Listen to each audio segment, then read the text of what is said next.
Hi అండి. మధ్యాహ్నం భోజనం అయిన తర్వాత ఓ బేబీ సినిమా వస్తుంటే అది చూస్తూ ఎంజాయ్ చేస్తున్నాము. సరే ఖాళీగా కూర్చోవడం ఎందుకు, పెట్టిన వడియాలు కాస్త ఎండిపోయాయి కదా, అవన్నీ తీసేసుకుంటే ఇంకొక ఎండ ఎండితే సరిపోతుంది అని చెప్పి ఆ పని చేసుకుంటూ కూర్చున్నాము.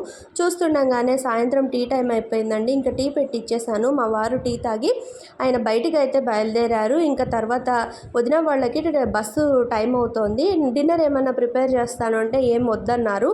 లేదు ఆకలేస్తుందని చెప్పి బయట నుంచి ఇడ్లీ అయితే తెప్పించానండి. ఇంకా వాళ్ళు లగేజ్ అంతా ప్యాక్ చేసేసుకున్నారు. ఇంకా బయలుదేరేటప్పుడు అందరం ఆశీర్వాదం అయితే తీసుకున్నాము. ఇంకా వాళ్ళకి బాయ్ చెప్పేసేసి ఇంకా బయలుదేరుతున్నామండి. వాళ్ళని బస్ ఎక్కిచ్చేసి వద్దాము అని చెప్పనని నేను మా వారు వెళ్దామని అనుకున్నాము. కానీ కృష్ణకి ఏవో బుక్స్ కావాలిట.